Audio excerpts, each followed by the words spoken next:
from now on, this is how I'm going to do my match reviews. I'm no longer going to do match reviews immediately after the match, just to give myself a proper time to reanalyze, maybe go back and watch the game, reassess, and try not to come from a reactionary, emotional standpoint, because you can have a bad result and you come off as emotional as opposed to being objective and only stating the facts. So, Chelsea, we have a problem. I understand the players have played 3 games in a week, right? And on Wednesday they played 120 minutes. But at the highest of levels, you should not be to the point where you still can't produce and get a result in a game that, even though it was tough, Leicester are a great team. There's no reason for us to be fatigued within the first 50 minutes of a game. I really think it was more of like the end of the first half, because the first 30 minutes we were great, fantastic. We were creating chances. We created the first 3 or 4 minutes of the game. We created 3 or 4 chances, and that's phenomenal. The only problem is we're still not clinical. We're still not putting the game to bed. If we had put the game to bed, if we had scored 2 or 3 goals, it doesn't matter, because Leicester City, that doesn't give them the motivation to keep pushing on, to keep pushing to get the game. No, the game is dead.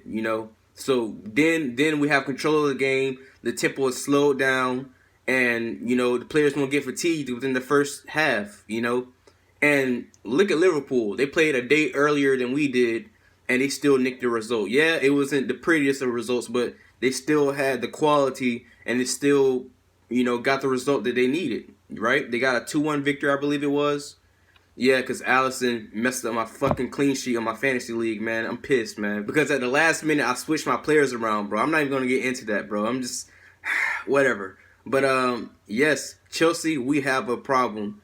Maybe because, obviously, the reality of football is you're not going to control the game 90% of the time. You're not going to shut out your opponent 100% of the time. Because in a 90-minute time span, your opponent is going to have at least 1 or 2 half chances, at least minimum, at goal to score. So, to combat this, you be clinical. You're clinical with your chances. You create many chances, but you're clinical with the chances and kill the game off immediately. Because in most football games, you're not in control of the game the full 90 minutes. Most games are won within a 10 to 15 minute stretch, right? You have really good football for 10, 15 minutes, and in that time span, what did you do with that, right? Did you miss chances? Did you not put the ball in the back of the net? Did you take advantage of that 10 to 15 minute time span? The question for us, once again, it was no. We had a good game for the first half, right? Created chances, but we didn't put the ball in the back of the net. So what you had was a Leicester team that was always chasing the game, always pushing forward, always pushing on. And let's be honest, guys. The last 20 to 25 minutes of the game, Leicester City should have won that game, right?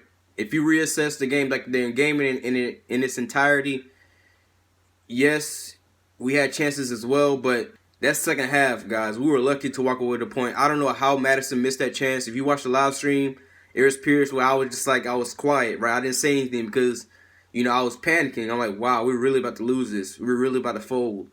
And, it is what it is. We walk out with a point. We're 15th place. It's 2 games in. I'm not really worried about that. A lot of people are thinking that we're going to finish top 4.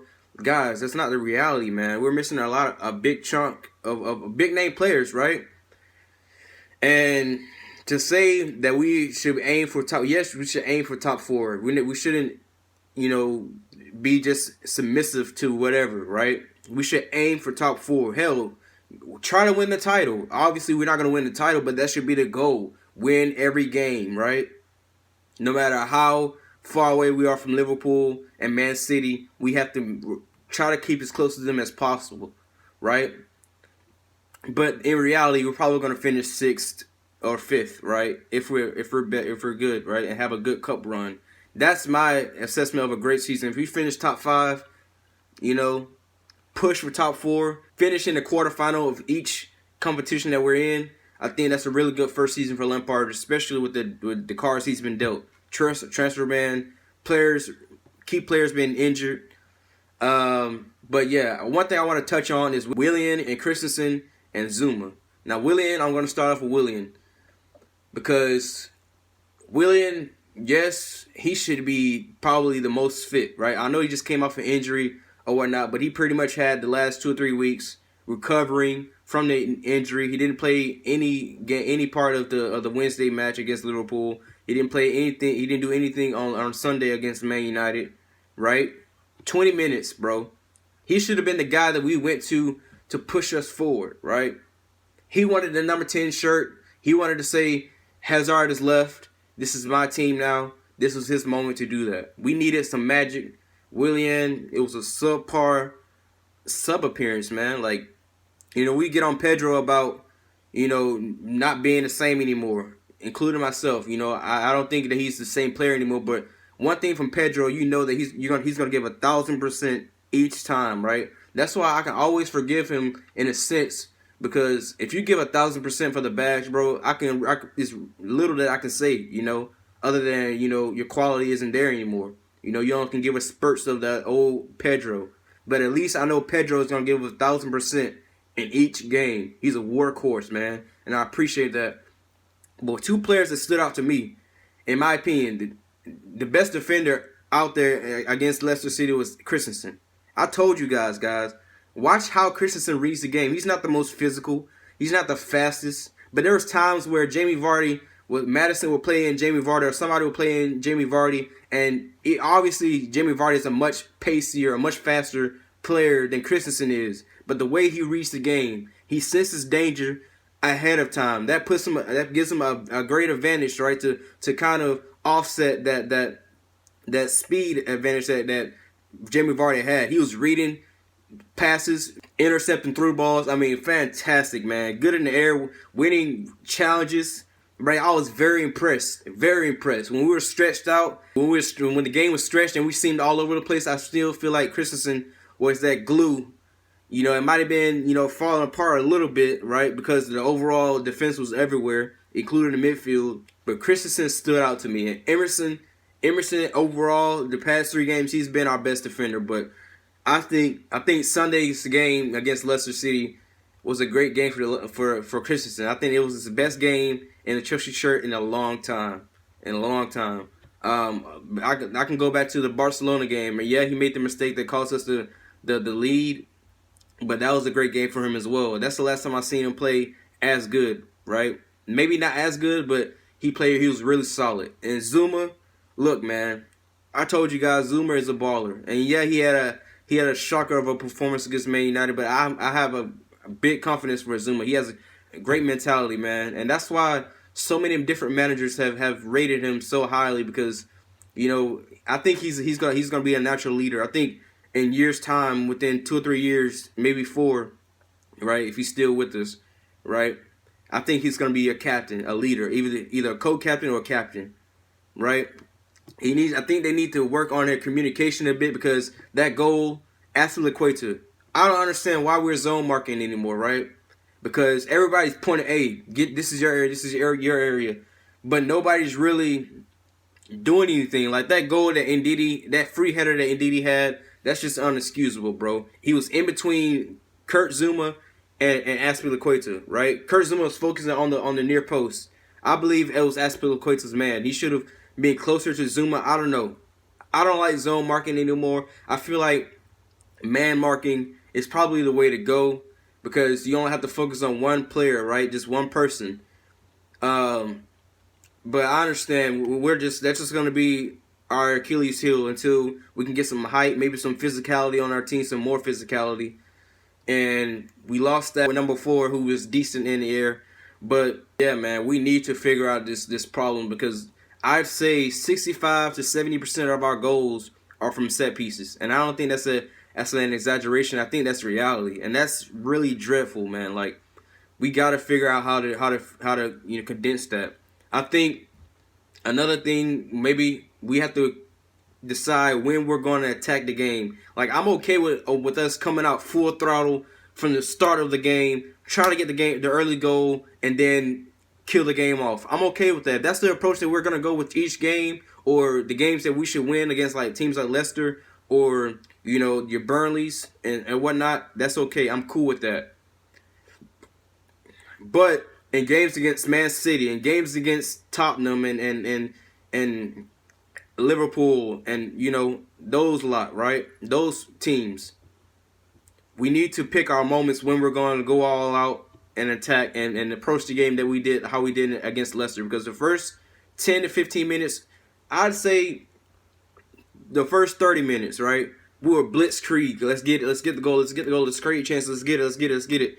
And that burnt us out. That I noticed that the huge drop off. You know, the tempo slowed down dramatically. The game was almost hard to watch, right? Because it got boring. But the first 30 minutes, if we can control that and pick our moments, right? The best teams are able to do that. They're able to switch their style of play from going from all out attack until, you know, switching out when the momentum shifts, right, to the other team. They're able to sit back and absorb pressure and defend as a team. We need to know and realize how to do that. And I think, you know, we kind of fall victim to playing youngsters, right? Because that's just, you know, that comes with time. You have to know, have a feel for the game. And, you know, that's why, you know, you hope that your Pedros and your Willians and your Girouds, they're going to be able to, and Jorginho, they're going to be able to, you know, get that through the team, right? Be able to step up and say, look, this is when we're going to attack. This is when we're going to sit back and absorb pressure, defend as a team. But yeah, man, let me know how you guys felt about the game. This is how we're going to do my match assessments. Is going to be the day after or the day after the day after, right? So within 48 hours, 24 to 48 hours, that's when I will do the assessment, the reaction, or, you know, unless I deem it necessary to do immediate reactions to it. I don't want to come off as emotional. I want to come back, maybe rewatch the game and reassess and give you guys a full on my perspective of what happened, you know. But anyways, you know, this is gonna be a long season. Guys, lower your expectations, right? Lampard needs time. I'd say you can start judging them by the end of maybe March, really at the end of the season. Because by then, Ruben would have been back, Hudson-Odoi would have been back, and obviously Rudiger and Willian, they're starting to get back into the team. I know Rudiger and I believe Hudson-Odoi are playing in today's game against Liverpool at the development squad. So hopefully, you know, they get good solid minutes. I expect, you know, Rudiger to be fully fit maybe for the game against Norwich. So up to Chelsea, you know, and Hudson-Odoi, obviously, I think that he will be back. Maybe 80% chance he will be back after the international break. Let's fingers crossed, right? No rush. That's an injury that you don't want to rush, right? You want to take your time with this because with that injury, he's going to be susceptible to more injuries. So we want to take the time, take his time with the rehab and everything. But he's made tremendous progress. Up to Chelsea, guys. Let me know how you feel about that in the comments. Join the fantasy league. We already have like 8 people in the league already. If you want to win it, if you want a chance to win the jersey, first place winners, get the jersey, right? Get the Chelsea shirt of the 2020 season. So make sure you do that. The code will be in my previous video. If you need me to you know, give you the code, I will. Just leave a comment down below and I will comment the code. Up to Chelsea. And I'm out. Let's go get Norwich.